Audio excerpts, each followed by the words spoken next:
Meus amigos, minhas amigas, sou o professor Luiz Antônio Carvalho e com muito prazer, muita satisfação, vamos para mais uma grande aula, uma aula bastante pontual, na verdade uma aula aí que vem subsidiar outras aulas, em especial o assunto Pronaf, e não só o Pronaf, mas todo o assunto que trata de agricultura familiar.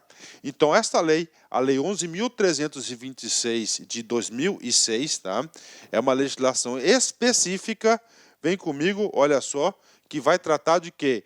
Estabelece as diretrizes para a formulação da política nacional da agricultura familiar e empreendimentos familiares rurais.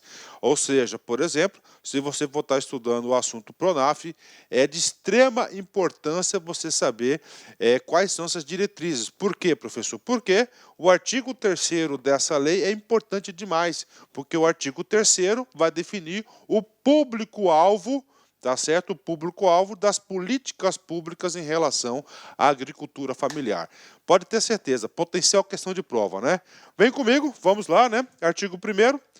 Esta lei estabelece os conceitos, princípios e instrumentos destinados à formulação das políticas direcionadas à agricultura familiar e empreendimentos familiares rurais, né? Então, agricultura familiar e empreendimentos, ou seja, a administração pública, o Estado, né, o Poder Executivo, ele vai oferecer linhas de crédito para fomentar o quê? A agricultura familiar e empreendimentos familiares rurais, né? Vem comigo, artigo 2º. A formulação e gestão e execução da Política Nacional de Agricultura Familiar e empreendimentos rurais, empreendimentos familiares rurais, serão articulados em todas as fases de sua formulação e implementação com a política agrícola na forma da lei, com as políticas voltadas para a reforma agrária. Então, todo e qualquer assunto que diz respeito à reforma agrária, essa lei é importante, né? Professor, e agora? Agora é o artigo 3º, né? O artigo 3º, o artigo 4º são os principais artigos da lei, porque aqui vai definir qual é o público-alvo. Vem comigo, né? Para efeitos desta lei, preste atenção, considera-se agricultor familiar e empreendedor familiar rural. Ou seja, professor, quem é o agricultor familiar? O agricultor familiar serão todos aqueles, tá certo, que atenderem os 4 requisitos, né? Professor, por que está em vermelho? Porque o parágrafo 2º deste artigo vai ampliar. Ele vai ampliar o objeto, o foco dessa política pública. Então tem que saber. Então vem comigo, né? Vamos lá. Quais são os requisitos, né? Aquele que pratica atividades no meio rural, olha aí, amarelinho, né? Possibilidade aí do examinador trocar a palavrinha meio rural e colocar meio urbano ou rural urbano, é apenas para o meio rural, campo, né? Atendendo simultaneamente aos seguintes requisitos, né? Ou seja, professor, o que é considerado, então, agricultor familiar e empreendedor familiar rural? Primeiro requisito, o campeão de todos, aquele que costuma cair em quase todas as provas, né? Ou seja, aqui é o quê? Agricultor familiar. Quando nós falamos de agricultor familiar, nós estamos enxergando o quê? Aquele microprodutor familiar.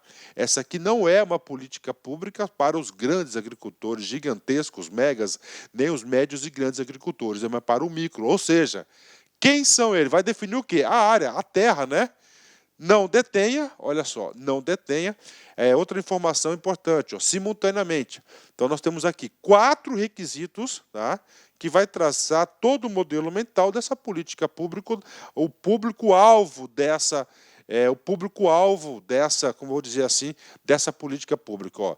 Então, simultaneamente, é obrigado ter os 4 requisitos. Primeiro requisito, o tamanho da terra. Não detenha a qualquer título, olha só, a qualquer título, né? A qualquer título, né? A área maior do que 4 módulos fiscais, né? Então aí, né? Não pode ter uma área maior do que 4 módulos fiscais, né? Professor, tudo bem, mas qual que é o tamanho da terra? Aí eu vou dizer para vocês, depende. Professor, depende do quê? Do tamanho do módulo fiscal. Cada município da nossa República Federativa do Brasil tem uma classificação do tamanho do módulo fiscal, tá? que pode ter, varia aí de vários tamanhos. Fiz uma breve pesquisa e encontrei município, por exemplo, que cada módulo fiscal é de 5 hectares. E encontrei município, por exemplo, que cada módulo fiscal é 30, 40 hectares, então depende muito, tá? Então o tamanho do módulo fiscal não é padronizado para o Brasil todo, é específico para cada município. Por quê, professor? Porque o legislador assim quis.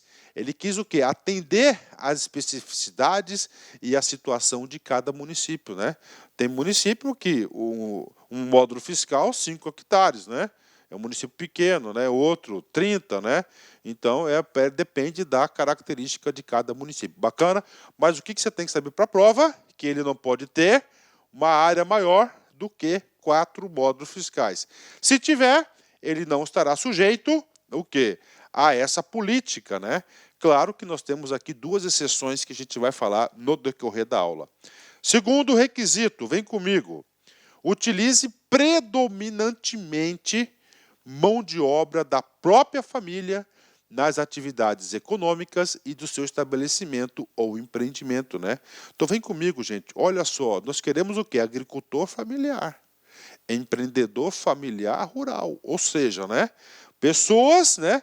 Que envolve a família que sobrevivem da terra. Então por isso que ele coloca, utilize predominantemente, né? Olha aí, predominantemente. Esse predominantemente não foi colocado aí por acaso, né? Como já estudei essa legislação, é permitido, por exemplo, né, em determinadas situações, o quê? A contratação de terceiros para ajudar na agricultura familiar. Então existe um parâmetro, mas tá, isso aqui é o quê? Isso aqui são as políticas, né? Então essas políticas aqui, ela dá o quê? Traços gerais, né?